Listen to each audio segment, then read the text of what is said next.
Good morning, everyone. Good to see you again this morning. Good morning, Bante. Thank you for sharing the Dhamma once again, morning and night. Hello, Jens. Jen says, good morning, Bante Naya. Thank you for providing these teachings. There is a great amount of merit in your work. Deep appreciation and gratitude. Oh, that's so sweet. Sadhu, sadhu, sadhu. Well, as I said right before we went live, by the end of the pandemic, we'll have a battery in Buddhist studies, thanks to the tireless work of Bhante teaching us different suttas every morning and then sharing Dharma in the evening. Hello, Kyle. Good to see you, Andy and Sally. It's lovely to see you online. So interested in the Dhamma. Hello, Ella from Poland. Awesome.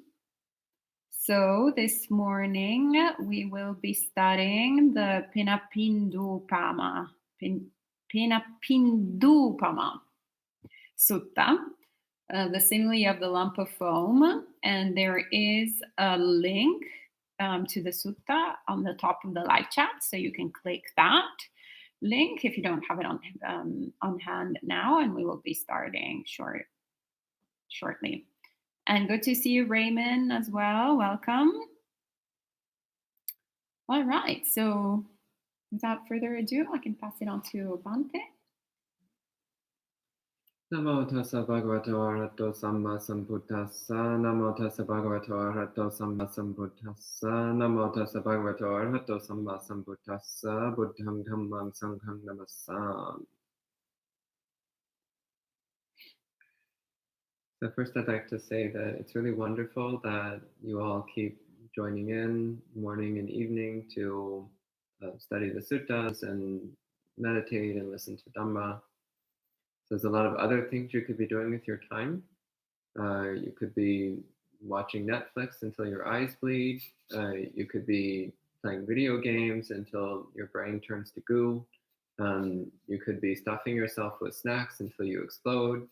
You could be sleeping all day until your eyes turn red. Like there's lots of things you could be doing with your time. But instead, you choose to use your time to draw closer to a deep understanding of the Dhamma. You spend your time cultivating the mind of compassion and wisdom. You spend your time developing a path towards awakening. So this is really wonderful. This is really praiseworthy. This is something which it's no small matter. It's something which is worth delighting in. It's worth developing a sense of wholesome self-esteem over. So that said, today we'll be talking about the Pheṇapiṇḍūpama Sutta, the simile of the lump of foam. So this is a really wonderful discourse speaking about the components of body and mind, and in particular emphasizing their insubstantial nature, their empty, illusory nature. And each simile really speaks for itself, but also communicates a way that we can regard our experience. So once again, as I mentioned on a number of occasions, the suttas are not meant to be read purely as intellectual information, but rather as guidelines and frameworks for investigating our experience. So it's the same with these 5 similes that the Buddha gives. These are meant to be frameworks for how to view our experience in a way that brings us closer to enlightenment. So that said, I'll go ahead and start reading through the sutta as usual and explaining as we go along. And at any time, you can type questions into the YouTube live chat, and we'll answer those questions at the end. On one occasion, the Blessed One was living at Ayodhya on the bank of the Ganges River. There he addressed the monks. Monks, a large lump of foam could be carried along by the Ganges River. A person with eyesight could see it, consider it, and examining it. By seeing it, considering it, and examining it, that person could determine that it was insubstantial, hollow, and essenceless. Monks, what essence can there be in a lump of foam? Monks, in exactly the same way, a monk sees, considers, and examines any physical form, whether past, present, or future, internal or external, coarse or subtle, inferior or superior, far or near. By seeing it, considering it, and examining it, one determines that it is insubstantial, hollow, and essenceless. Monks, what essence can there be in physical forms? So this first one, first off, there's a few words here that I think are worth explaining in a bit more detail. First off, where is it? This series of adjectives, insubstantial, hollow, and essenceless. So insubstantial in Pali is ritika, ritikanya to be exact, ritikanya, ritika. So ritika literally means empty, void, like not lacking any reality, lacking any genuine substance.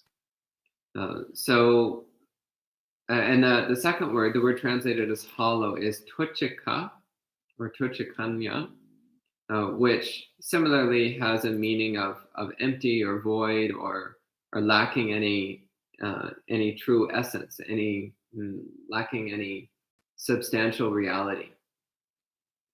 So these are not the same words as sunya, but they have almost exactly the same meaning. And in fact, one of the very early explanations of these suttas directly equates both of these words to sunya, saying that these words are exactly the same meaning as sunya. So sunya or sunyata means emptiness, and I've spoken a few times about emptiness recently, and its direct relevance to the cultivation of wisdom in Buddhist practice. So it's looking beneath the external appearance of things and looking at their true nature. So in this case, the simile of the lump of foam is quite relevant, because a lump of foam from the outside looks like something substantial. It looks like something solid. But when you look more closely, you realize that the lump of foam is actually air. There's not anything substantial there. In fact, if you grab a lump of foam, then it disappears immediately. The bubbles burst and you realize there's not actually anything there. There just appeared to be something there, but it's not actually anything there. And similarly, the word essenceless, in Pali that's asaraka or asarakanya. So asaraka comes from the word sara, which means essence. And particularly the word sara means heartwood. So the hard, dense, strong wood at the center of a tree, which was considered to represent the solid core of something. The thing which gives the tree its power, its strength, its solidity. And so when we look at our experience of physical form, we don't find a solid core in the middle of it. We don't find any essential, solid, persistent, genuine essence to the experience of physical form. Rather, what we see, the closer we look, is the constantly changing, impermanent, insubstantial nature of physical form. So this is something which is very readily apparent when practicing mindfulness of the body and the recognition of impermanence, which is the meditation method that I most commonly practice and the meditation method that I most commonly teach. So as one becomes more deeply, intimately familiar with the direct experience of the body, one begins to recognize that there is no such thing as a body. Rather, there are a series of momentary sensations that arise and immediately cease, that appear and immediately vanish. So recognizing this, then the experience of the body ceases to be that of a solid object and instead becomes that of this frothing, bubbling foam of temporary sensations. It's frothing, bubbling foam of sensations that appear and disappear instantaneously in each moment. So this is the recognition that physical form is like foam. So foam, once again, it's something which, when we're not paying close attention, it can seem like a solid object. But when we look closely, we realize there's nothing really there. And so the Buddha says, one sees, considers, and examines any physical form, whether past, present, or future, internal or external, coarse or subtle, inferior or superior, far or near. So he's emphasizing that absolutely everything in the physical world has this characteristic. So it's not just our own body that he's talking about, it's all bodies.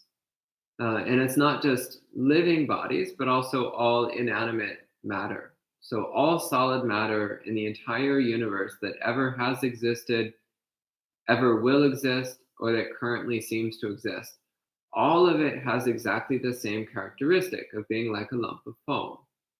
Something which appears substantial, but which is fundamentally empty, fundamentally hollow, lacking any kind of real, solid, or persistent essence of any kind.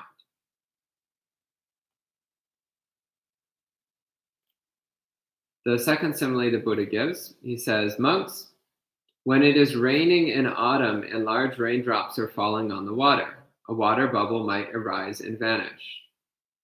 A person with eyesight could see it, consider it, and examine it. By seeing it, considering it, and examining it, that person could determine that it was insubstantial, hollow, and essenceless.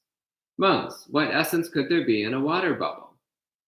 Monks, in exactly the same way, a monk sees, considers, and examines any feeling, whether past, present, or future, internal or external, coarse or subtle, inferior or superior, far or near. By seeing it, considering it, and examining it, one determines that it is insubstantial, hollow, and essenceless. Monks, what essence can there be in feelings? So feeling here is Vedana, which in Pali refers to the experience of pleasant, unpleasant, and neutral. So when a sensation arises, then we immediately label it as pleasant, or as unpleasant, or as neutral. So Vedana is this near automatic value judgment that we place on every sensation that we have. And it's based upon our defilements. It's based upon our preferences. So the simile that the Buddha uses here is like when it's raining. So if you've ever watched the surface of a pool of water while rain is falling on it, what you'll see is that when a water drop hits the water, so when the raindrop hits the water, it briefly creates this little splash, this little bubble. And that little bubble disappears immediately. And so you see all these raindrops falling and hitting the water, and each one it hits the water, creates this little bubble that then instantly disappears. So it's just like, so all these little raindrops hitting the water and making a tiny splash and then instantly disappearing. So that's what it's like. We're constantly being hit by sensations. And when the sensations hit our mind, then it creates feeling, creates Vedana, it creates this near automatic reaction of pleasant, unpleasant, or neutral, which then immediately disappears. So it's the same. We're just like being hit by all these sensations, which then produce this little splash, like splash, pleasant, splash, unpleasant, splash, neutral, splash, pleasant, splash, unpleasant, splash, neutral. Just constantly happening, this barrage of raindrops hitting the mind and creating this splash, pleasant, splash, unpleasant, splash, neutral. It's this barrage of fleeting sensations of pleasant, unpleasant, and neutral. So the main difference here from the previous one is that a lump of foam is something which appears to have persistent, ongoing existence. Whereas that little bubble, that little splash which appears when the raindrop hits the water is extremely momentary, extremely brief. So while both the lump of foam and the water bubble both have the same essence of being insubstantial, being hollow, being empty, of lacking any inherent reality, lacking any inherent existence, the difference is that the lump of foam appears to persist. It appears to have ongoing existence, even though it's empty. Whereas the water bubble appears and vanishes immediately.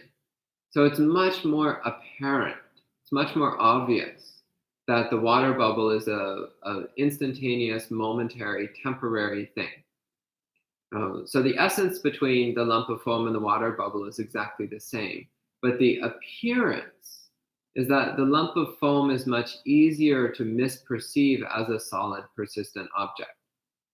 So it's therefore quite understandable that the Buddha would use a lump of foam as a simile for physical things, because physical things appear to have persistent, ongoing existence, even though they don't. Even though they're just as fleeting, insubstantial, and hollow as raindrops hitting a pool of water, there's the appearance that physical forms have ongoing existence, like a lump of foam. So this one, again, the raindrops hitting a pool of water, this is a really apt simile for how Vedana hits the mind, for how Vedana rapidly appears and disappears in the mind as we're being barraged by this unrelenting assault of sensations moment by moment. There's another sutta which we might get to at some point in the future, where the Buddha describes Vedana as being like a skinned cow, a cow which has had all its skin removed, and it's constantly being attacked by insects. So there's this swarm of insects which keep coming and biting at the bleeding cow. So that's what it's like. That's what Vedana is like. It's like being constantly attacked by flesh-eating insects. So the Buddha uses these very evocative similes as ways of changing the way we look at our experience, changing the way we relate to our experience. The next simile he gives, and every time I read one of these similes, I think it's my favorite one, because every one of these is just magnificent. They're just delicious.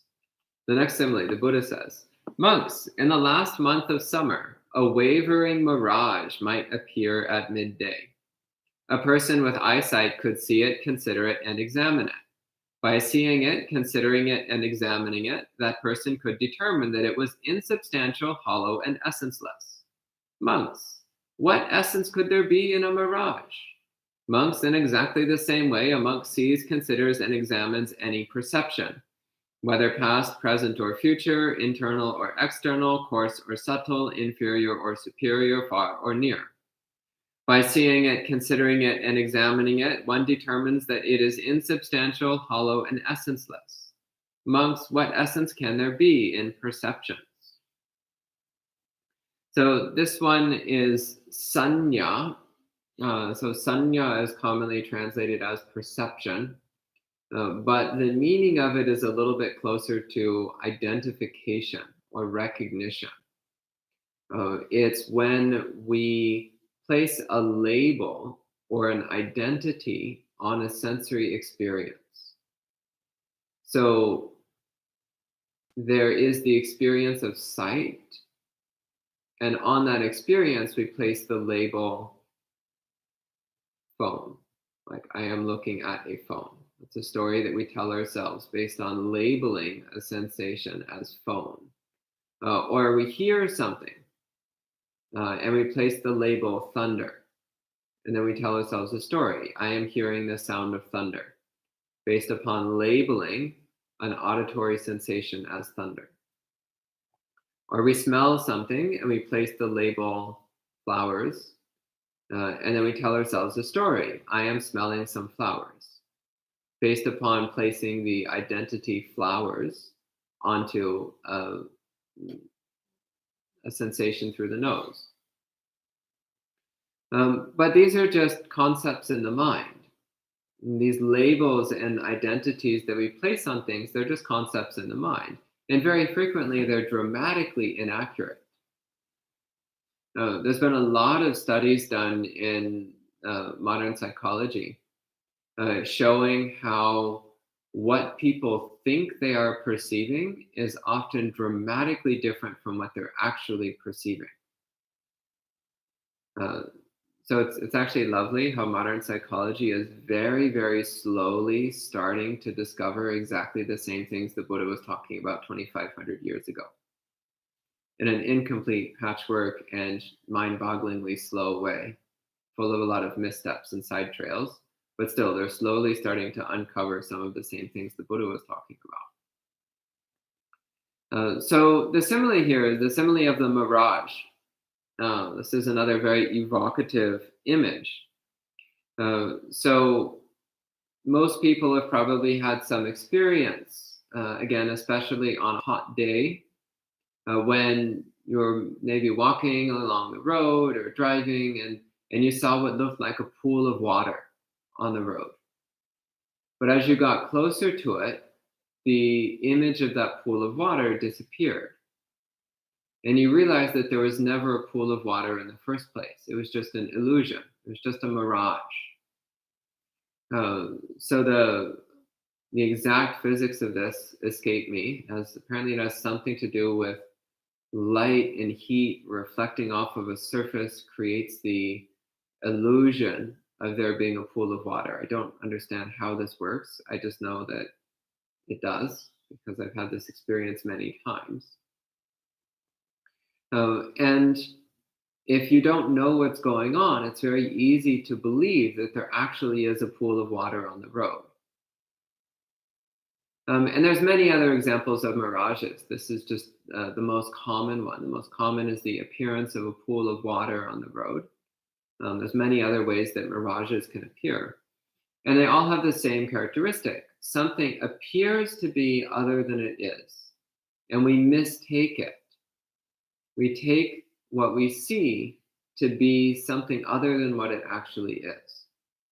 So this is the nature of sanya, this process of identification or recognition or perception. It's about believing believing something to be other than what it is.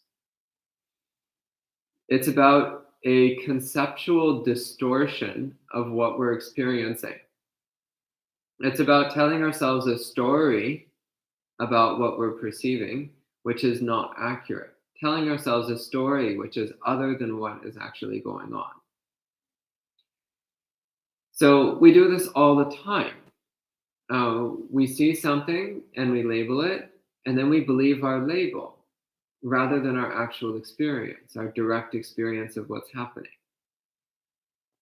And it's only when our direct experience most blatantly and obviously contradicts the label that we start to realize what's really going on.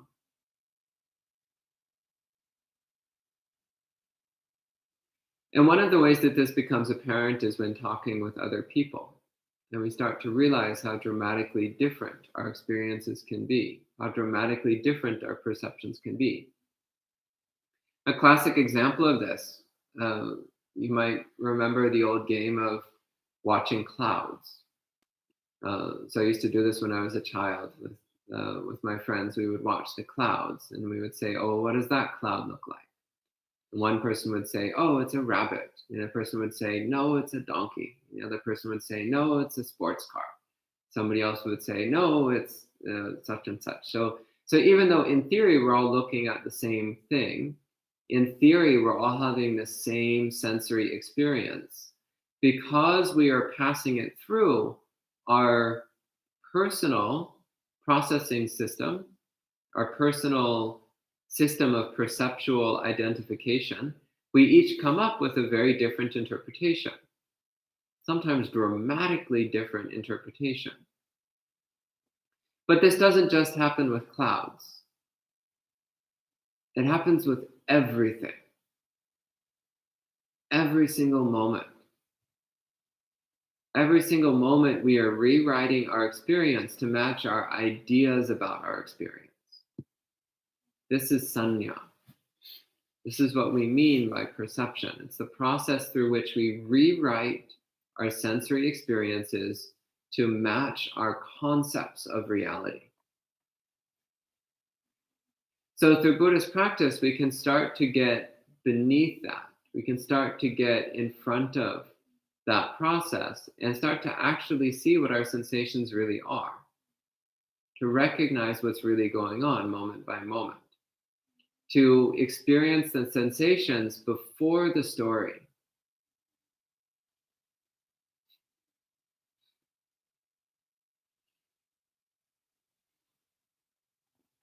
The next simile the Buddha gives, this is another lovely one. I mean, they're all lovely. The Buddha says, monks, a person who needs heartwood, who is seeking heartwood, who is searching for heartwood, might take a sharp axe and enter a forest. So once again, heartwood is the dense, hard, solid wood at the center of a tree. So this was the most valuable, the most useful, the most prized part of the tree. It's the part which gives the best lumber for building things, the densest wood for a long burning fire. So it's the most valuable part of the tree, most useful part of the tree. So the solid core of a tree. So a person who needs heartwood, seeking heartwood, searching for heartwood, might take a sharp axe and enter a forest. There he might see a large plantain tree, straight, fresh, and tall. He would cut it down at the base, cut off the crown, and peel off the leaves. While peeling off the leaves, he would not even find sapwood, let alone heartwood. A person with eyesight could see it, consider it, and examine it. By seeing it, considering it, and examining it, that person could determine that it was insubstantial, hollow, and essenceless. Monks, what essence could there be in a plantain tree? Monks, in exactly the same way, a monk sees, considers, and examines any mental formation, whether past, present, or future, internal or external, coarse or subtle, inferior or superior, far or near. By seeing it, considering it, and examining it, one determines that it is insubstantial, hollow, and essenceless. Monks, what essence can there be in mental formations? So, a plantain tree has no wood in the middle of it. A plantain tree is just a bundle of leaves that are so tightly wrapped around each other that it looks like a tree. But you cut it down and you start peeling off the leaves, and you keep peeling off one leaf after another, trying to find the wood at the center of the tree. You keep peeling off one leaf and peeling off another leaf, and eventually there's no more leaves, and there's nothing there at all. A more familiar example of this for many people, since in this country there's not a lot of plantain trees. In fact, I might have seen one like in a botanical garden or something, but you don't see them out in nature, that's for sure. Given that they're a tropical plant, they don't grow terribly well in most of this country.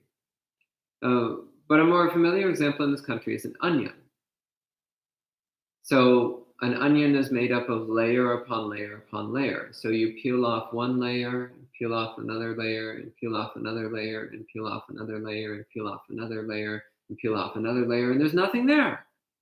It's like, well, where's the core? Where's the seed at the center? And there is none. It's just layers piled upon layers. So similarly, this is the simile that the Buddha is giving for mental formations, for thoughts and emotions. So we feel like there's a me in the middle of all these thoughts and emotions, this core central essence of our mind. So look at your thoughts and emotions and peel them away one at a time. Just keep peeling away thought, thought, thought, thought, emotion, emotion, emotion. And there's nothing left. There's no thinker in the middle of all the thoughts.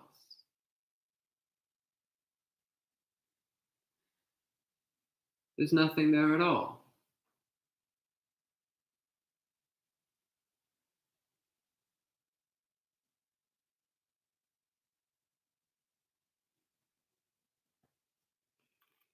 And the final simile that the Buddha gives, I referred to this one just yesterday, I think, the magician's trick. So the Buddha says, monks, an illusionist or an apprentice illusionist could display an illusion at a crossroads. A person with eyesight could see it, consider it, and examine it. By seeing it, considering it, and examining it, that person could determine that it was insubstantial, hollow, and essenceless. Monks, what essence could there be in an illusion? Monks, in exactly the same way, a monk sees, considers, and examines any form of consciousness, whether past, present, or future, internal or external, coarse or subtle, inferior or superior, far or near. By seeing it, considering it, and examining it, one determines that it is insubstantial, hollow, and essenceless. Monks, what essence can there be in consciousness? So the simile here is of an illusionist, a magician, a stage magician who is displaying a trick, a deception, which makes something seem to be happening that isn't actually happening. So the most common example of this is pulling a rabbit out of a hat. Another common familiar example is sawing a person in half. So you have a person get inside a box with their head sticking out one end and their feet sticking out the other end. And then the magician saws the box in half. So it looks like they're cutting the person in half. But actually they're not. What's actually going on is that there's a fake pair of legs sticking out of the leg end of the box. And the person who got in the box is curling up in the other half. So the magician is just passing their saw through empty space. They're not actually cutting a person in half. Or the case of the rabbit in the hat. Usually there's a hidden compartment in the base of the hat, which is just barely big enough to fit a rabbit. Turns out rabbits are much squishier than they look, probably because they're mostly fluffy fur. So they can squish the rabbit, not very nice to the rabbit, by the way. They can squish the rabbit down into this little hidden compartment inside the hat. But setting aside how the trick is done, the point of the simile is that the stage magician, the illusionist, is just performing an act of trickery, an act of deception, to make it look like something is happening that is not actually happening. So they make it look like a rabbit is appearing out of thin air. They make it look like they're cutting a person in half. But in actuality, they're not doing either one of those things. Neither one of those things is happening. But because we don't understand the trick, we believe what we see. Or if you're familiar with these things, then you know that there's a trick going on, but you still don't understand how or why. It still looks real to you, even though you might doubt whether or not it's real.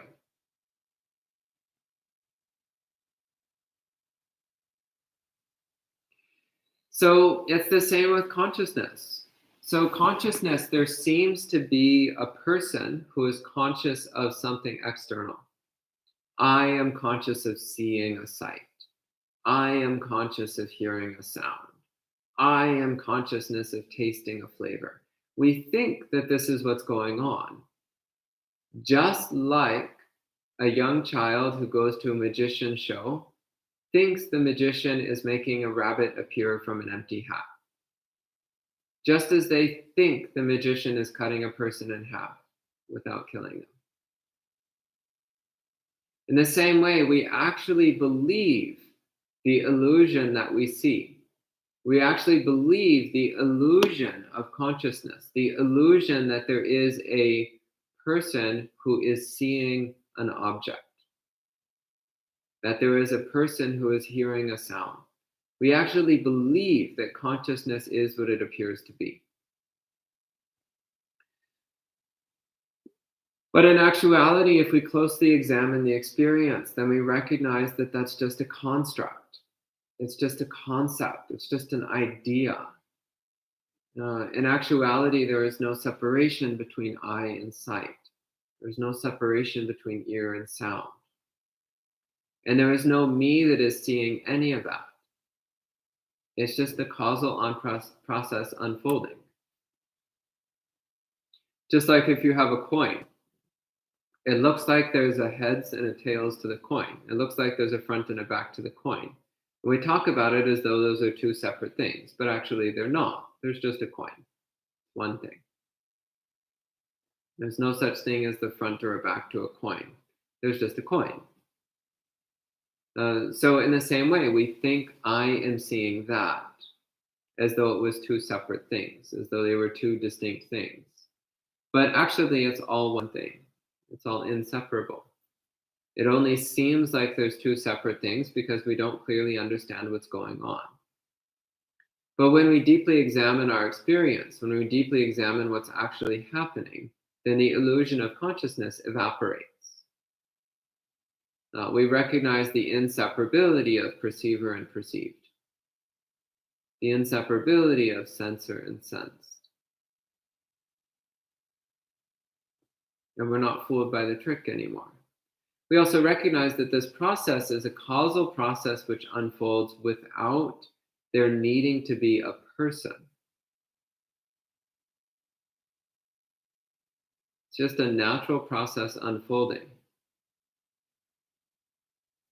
Like the tree growing up, producing leaves, the leaves fall, the leaves rot, turn back into soil, and from the soil the tree grows up and makes leaves, and the leaves fall and rot and turn into soil, and so on. It's just a process. There doesn't need to be a person who orders the tree, now grow, and orders the leaves, now fall, and orders the leaves, now rot, and orders the tree, now grow. Like there doesn't need to be a person involved. It's just a process which unfolds due to causality. In the same way, there doesn't need to be a person in the middle of the sensory process. It's just an unfolding of natural causes and conditions. But because of our delusion, because of our misperception, we mistake it to be the arising of an individual personal consciousness, having an individual personal experience. So this is the illusion of consciousness.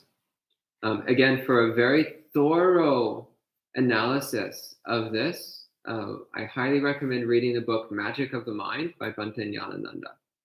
Goes into a lot of detail on this simile and how to relate to it and apply it to our practice.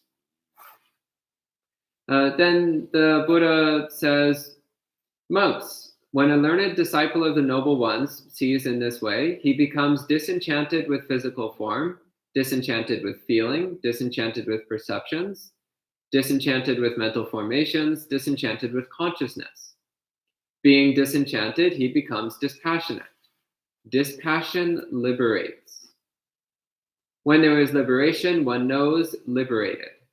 One understands birth has been eliminated, the spiritual life has been completed, what was to be done has been done, there will be no further existence here. This is what the Blessed One said. So just briefly explaining this, so through disenchantment with the five khandhas, the five components of being, so that's form, feeling, perception, mental formations, and consciousness. So disenchantment means that we're no longer enchanted by them. We're no longer obsessed with them. We no longer seek happiness in them. We no longer go looking for them. We no longer pursue them. And as a result of not being enchanted with them, not seeking happiness in them, then we become dispassionate towards them. We lose our lust for these components of being. We lose our craving for them. We lose our attachment to them. And the Buddha makes this really lovely statement, viraga vimucchati. It's just two words. Viraga vimuchati. Dispassion liberates. Very simple statement. Dispassion liberates. That actually summarizes Buddhist practice, by the way. Buddhist practice and Buddhist doctrine in 2 words. Dispassion liberates. When there's liberation, one knows, liberated. So this is another very important statement. When one attains enlightenment, one immediately knows that that's exactly what's happened without the slightest trace of doubt. No doubt at all. There's a certain non-Buddhist teacher. He actually used to be Buddhist, but then he went off and started his own religion. There's a certain former Buddhist teacher who claims that he attained enlightenment, but that he didn't realize it was enlightenment until several months later. But from a Buddhist standpoint, that means it definitely wasn't enlightenment, because if it was enlightenment, he would have immediately, instantaneously known without the slightest trace of doubt that he was enlightened. So clearly, if it took him 6 months to figure out what had happened, that wasn't enlightenment. It was just some kind of weird experience. So it's possible to have all kinds of weird, wacky, far out, and bizarre experiences during meditation. In fact, it's quite common. But that's not enlightenment. 99.9% of the time, it's not enlightenment. It's just the mind making noise.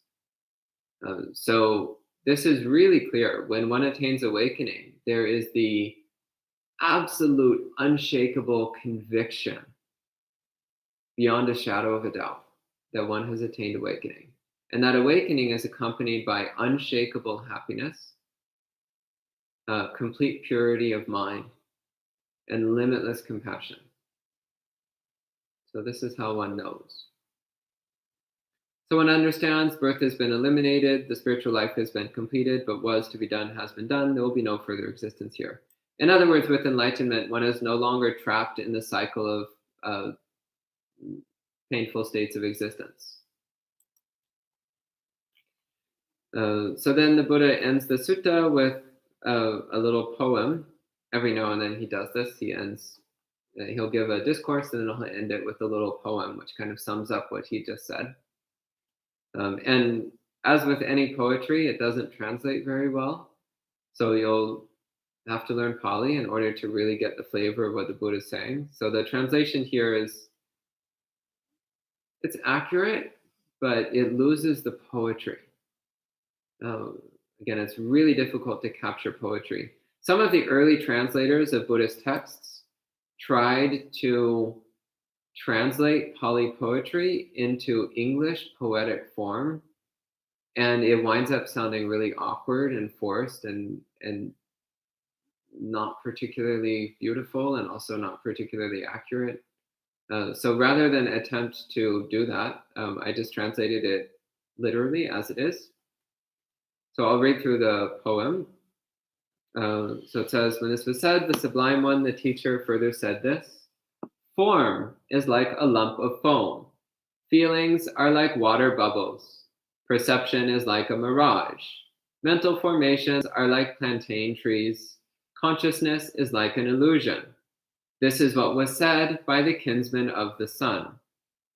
The kinsman of the sun, in Pali, Aditya Bandhu. This is one of the less common names for the Buddha. So just as the sun shines brightly and drives away the darkness and brings warmth and light and life, in the same way, the Buddha shines with wisdom and compassion and brings understanding and happiness to all beings. This is a really beautiful statement. The kinsman of the sun, the relative of the sun. Carries on. One who considers in this way and wisely examines sees that it is insubstantial and hollow. Referring to this body, it was taught by the one of abundant wisdom, the Puripanya, another name for the Buddha, that when 3 things are lost, one sees the body abandoned: vitality, heat, and consciousness. When the body has lost these things, then it lies discarded and insentient, food for other beings.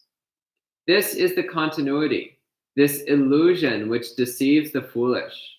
It is called a murderer, and here no essence can be found.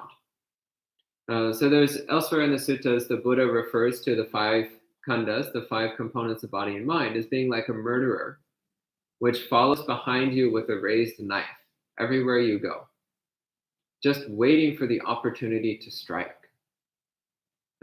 So basically, because we keep identifying this body and mind as me, because we keep attaching to it and latching onto it as being me and mine and who I am, then that means that this body and mind is constantly assaulting and harassing us. And it means that one day we're going to experience terrible suffering and death.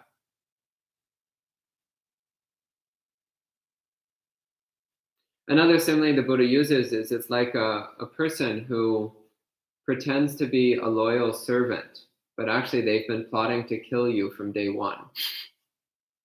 That's what it's like when we attach to our 5 khandhas. We think the body and mind are our loyal servant, but actually they've been plotting to kill us all along.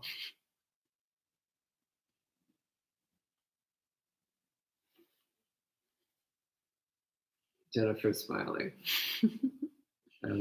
Yeah, the suttas are really funny. There's no getting around it. But it's funny in that kind of subtle, dark kind of way.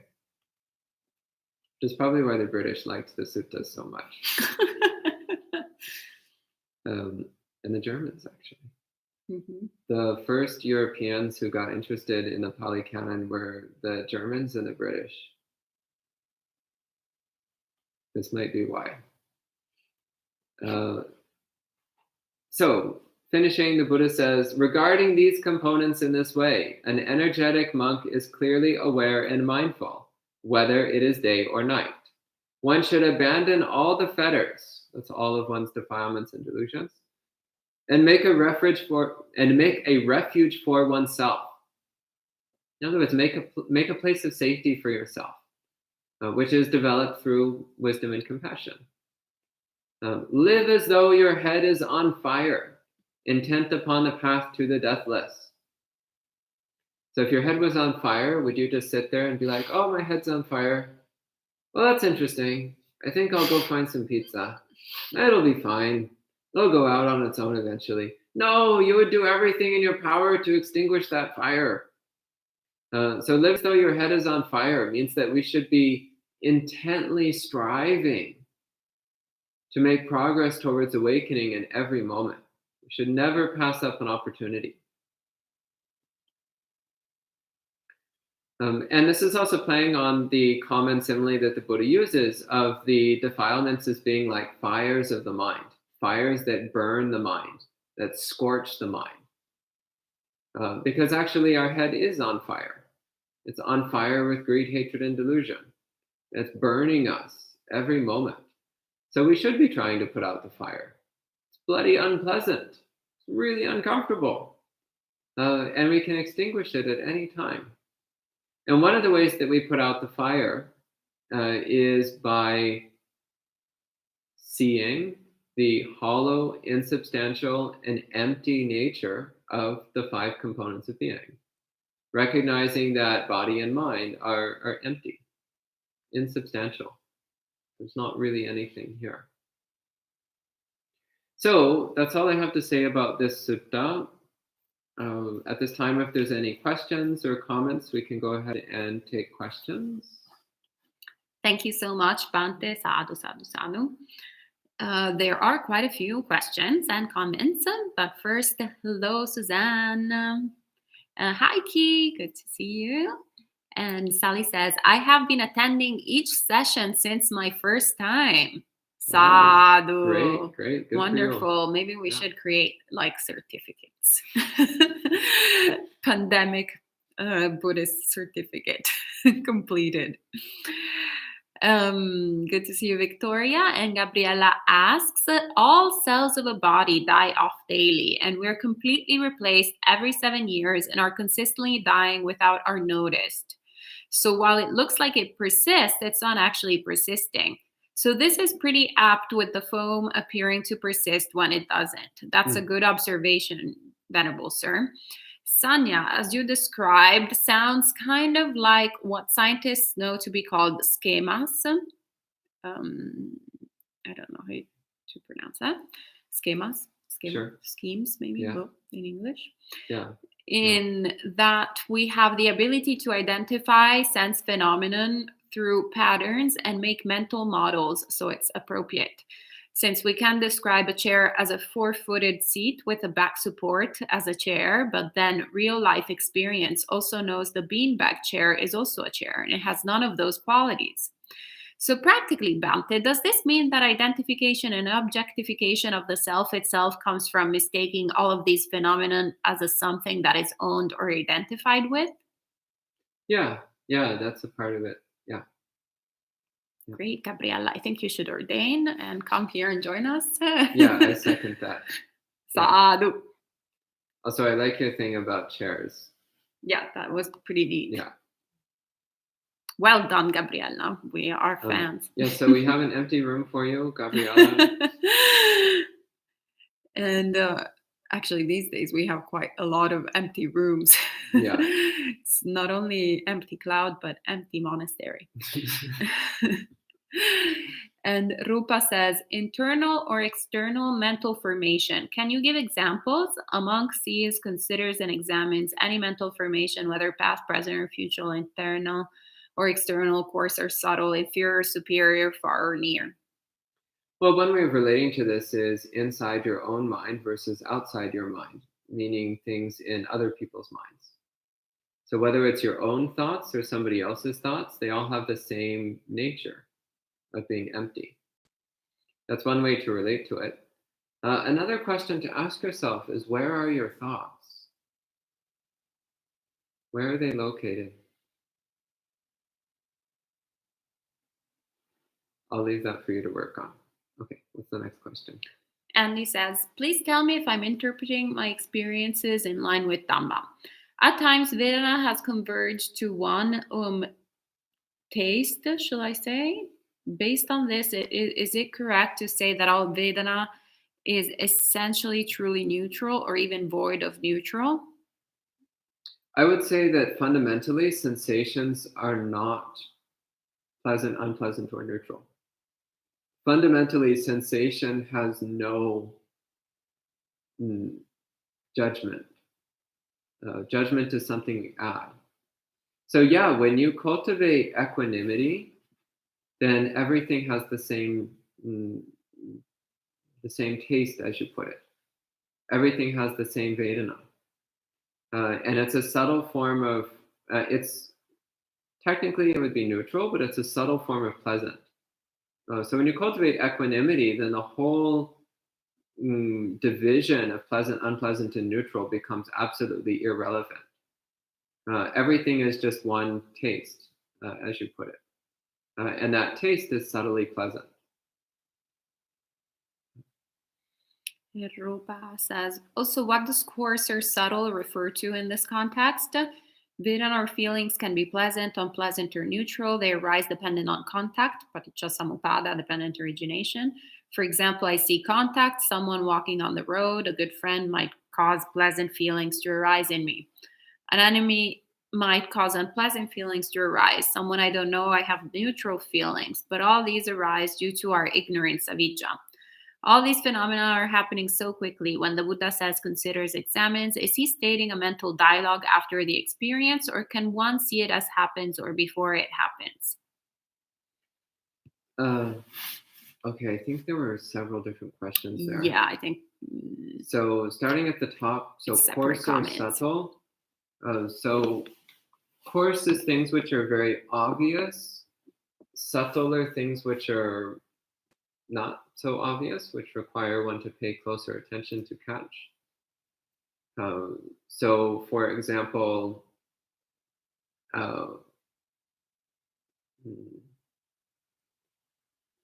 very intensely flavored food is not subtle.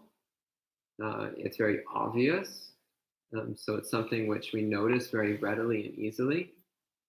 And very mildly flavored food tends to be very subtle. And you have to pay close attention to catch the details and nuances of it.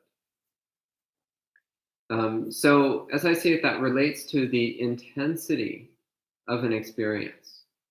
And also it has to do with, like, is it something which is readily apparent or something which requires very careful attention? What was the second question? I think I need to take one question at a time because otherwise I'm It's not my going to fault. I remember actually everything. compressed it because it was separate messages, but I didn't know when Ah, it was ah, ending or not. I think she also said, for example, I see contact someone walking on the road. A good friend might cause pleasant feelings to arise in me. An enemy might cause unpleasant feelings to arise. Someone I don't know have neutral feelings, but all of these arise due to avidya. yeah. All these phenomena are happening so quickly. When the Buddha says considers, examines, is he stating a mental dialogue after the experience, or can one see it as it happens or before it happens? Well, optimally, you're doing it as it happens. As the experience is happening, then you recognize that it is insubstantial, hollow, and empty of inherent existence. But you can also reflect after the fact, and you can also prepare the mind beforehand.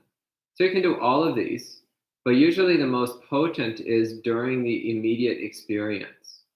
So that's what we're trying to cultivate, is during the immediate experience. But reflecting before and after helps us to be able to clearly see the direct experience in this way. Great. Thank you, Bante. And Raymond asks, how can we practice the mindfulness of the body that you mentioned? Well, maybe I'll give that instruction this evening during the guided meditation this evening. Perfect. Okay. So 7:30 p.m. You'll get your answer then. And Gabriella says, that one always revs me up. Oh, it was probably one while you were reading a part of the sutta. Mm. Like your head is on fire. Okay, yeah. the part of the head. But how much is too much or wrong effort? I remember Venerable Sona and the simile of the lute, but how does one know their tune?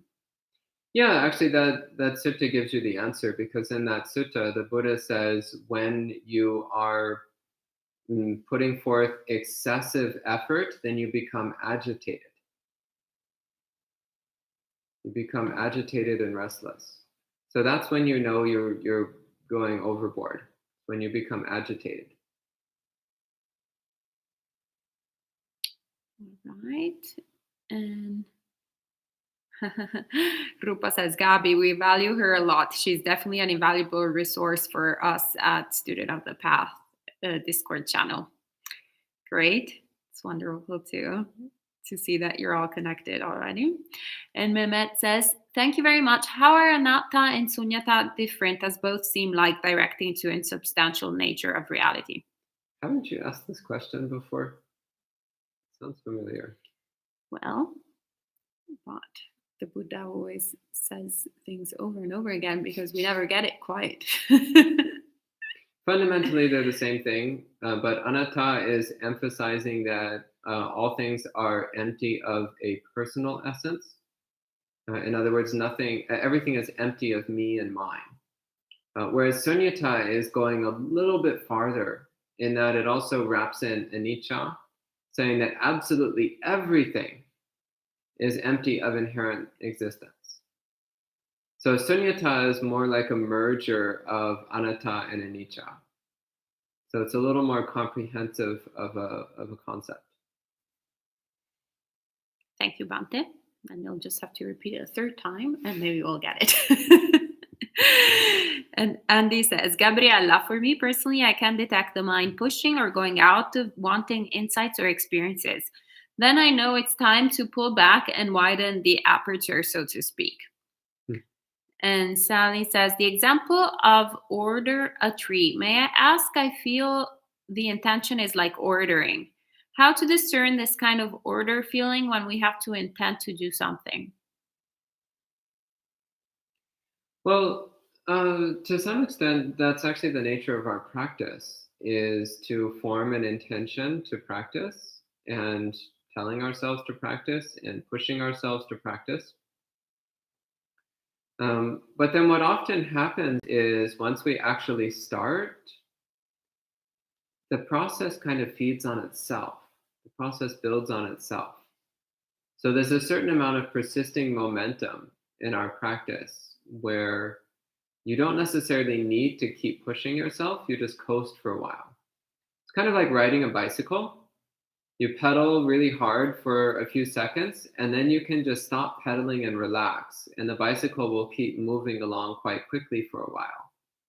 And when you notice the bicycle starting to slow down, then you pedal a little bit more, and bicycle picks up momentum, and then you relax, and it will keep going for a while. So actually, when you're riding a bicycle, like on a nice, smooth, level surface, you're only pedaling a small percentage of the time. Most of the time, you're just moving forward under the momentum that you already created. So our practice is often like that, where we kind of rev up the bicycle with a little bit of energy and effort, and then we relax and allow that to carry us forward without resisting it. Because of course, if you backpedal or put the brakes on, then you'll lose your momentum very quickly. But if you don't fight the process, the bicycle will continue moving and will only very slowly lose its speed. So in the same way, like we kind of rev up our practice, and then we just ride with it. Just let the process unfold without resisting it or getting in the way. And that's actually often one of the hardest parts of practice, is learning how to stop getting in the way of our own practice. Learning how to stop impeding our own practice. Because if we just get out of the way, then our practice will just speed along almost by itself. Okay? Thank you, Bante. That's always a very helpful reminder.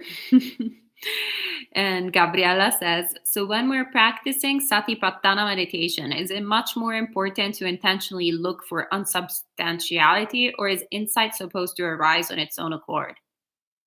I think I just covered that in that it is necessary, especially in the beginning, to put forth intentional effort to point the mind towards the insight perceptions. And also from time to time, you're going to need to rev up the wheels again, get them going, make sure they're pointed in the right direction and moving along nice and swiftly. But also, much of the time, it's just going to unfold naturally as long as your mind is pointed in the right direction and it keeps moving. So it's both. So you need to evaluate for yourself what's going on. Is this a time when I need to rev up the wheels, or is it a time when I need to relax and let the process unfold on its own? Okay. And Melvin asks, is there such a thing as having too much of a good thing? That's too much of a generalization. So I would need something a bit more specific. Definitely too much ice cream is too much of a good thing. And Sally says, the paying moment for riding bicycle, that moment is like we're ordering the tree to grow, etc. Or say the paying intention is like ordering. What does paying mean? Padding. Paddling, maybe? P-A-D-I-N-G. Padding? Padding. I think she means paddling. Padding. Anyway, it's quite dangerous to mix metaphors because then we wind up getting very badly confused. So I think mixing the tree metaphor with the bicycle metaphor is just causing confusion. Means pushing the pads, she says.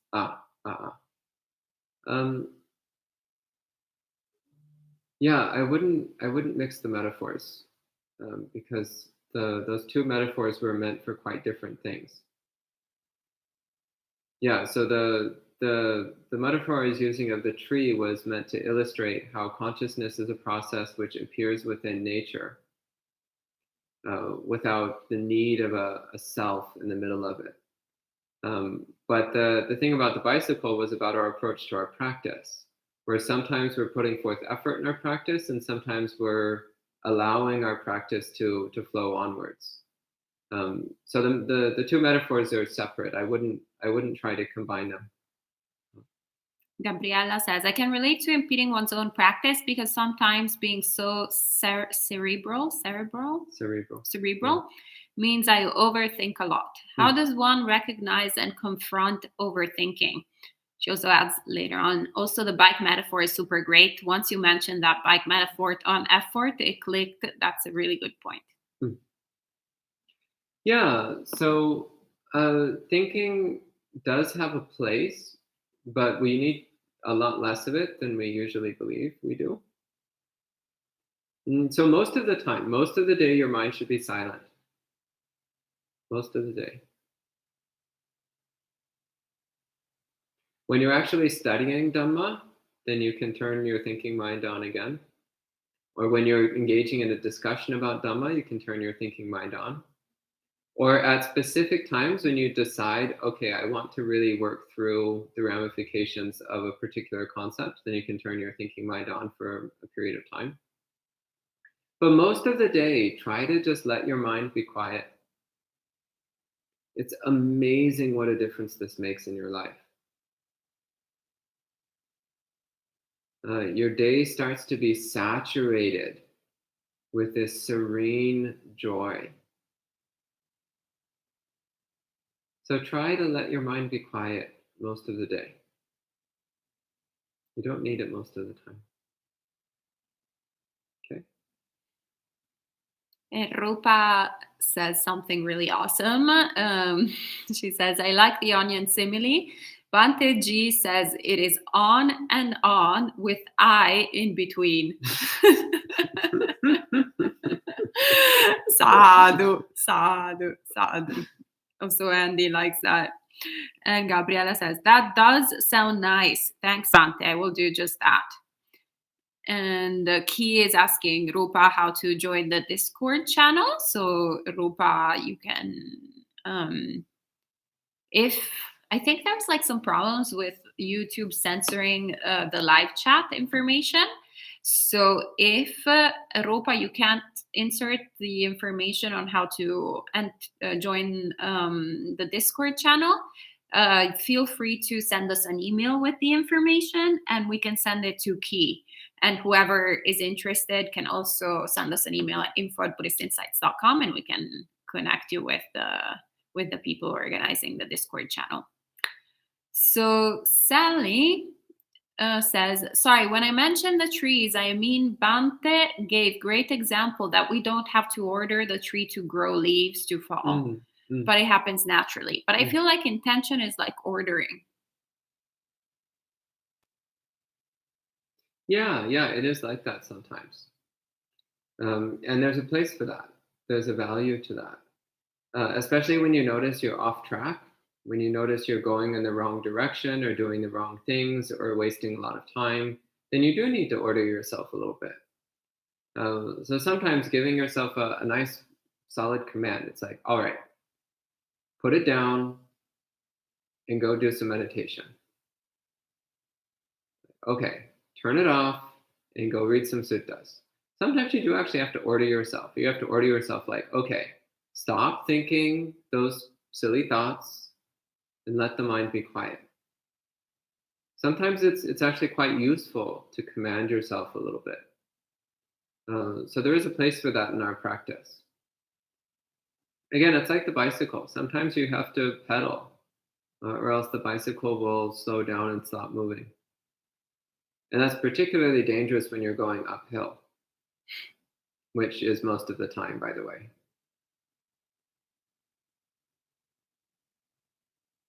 Okay. All right, thank you. And Bobby says, but is it okay to try to maintain a clear mind while listening to a Dhamma talk? Yeah, absolutely. In fact, often you'll find that makes the information sink in more deeply. Yeah. And Sally is still on the subject matter, says, is this ordering or commanding like we're kind of able to control? Yeah. So this is one of the interesting things about the mind is that we're both in control and not in control. So we have to come to grips with that, with the fact that we are both, to some extent, we're the controllers of the mind, and to some extent, we're the observers of the mind. So there's this peculiar mixture of control and a lack of control. And that's something that we have to come to terms with, because if you want to be in control of 100% of the mind, bad news. Some of it's not volitional, some of it's not in our control. But on the other hand, if you want to just laze back and just let the mind do whatever it wants, well then, bad news. Your mind will remain an untrained disaster. So we point the mind towards what's wholesome. And when things appear that we cannot directly control, then we accept that that's what's going on. Okay? Yeah. And on that subject, Andrew says, I tell myself I have influence over the mind, but not yet control. Yeah. And Rupa, getting back to the student of the path, recommends to reach out to Bhante Jayasara. And there is a YouTube channel for it. He has to give you the link. I think that Bhante Jayasara's YouTube channel is called Student of the Path. Possibly. Yeah. Yeah. But if you want to get in touch with Bhante Jay, once again, feel free to send us an email at info@buddhistinsights.com. And he's a friend of ours, so we can put you in touch, no problem. We're actually very happy to do so. Yeah. Sally says, how to understand this able to control is non-self too? Don't get ahead of yourself. You'll get there. But that's quite a bit farther down the line. So to some extent, the frameworks and concepts of practice are only useful to the extent that we're able to apply them. So yes, putting forth effort is not self. Yes, directing the mind is not self. No, you're not there yet. Okay. All right. Thank you so much, Bhante. And I think that's all for this morning. So thank you so much for tuning in, as usual. You're all great practitioners, great living beings, and it's really delightful to connect every morning and discuss Dhamma together. And thank you so much, Bhante, for being such a tireless teacher. Sadhu, sadhu, sadhu. And see you this evening, I hope. So Bhante will be leading meditation, 7:30 p.m., mindfulness of the body. And then after that, he will be giving a talk, I believe, on karma, actually. This evening? I think so. I think that's what was on the schedule. The workings of karma, if I remember correctly.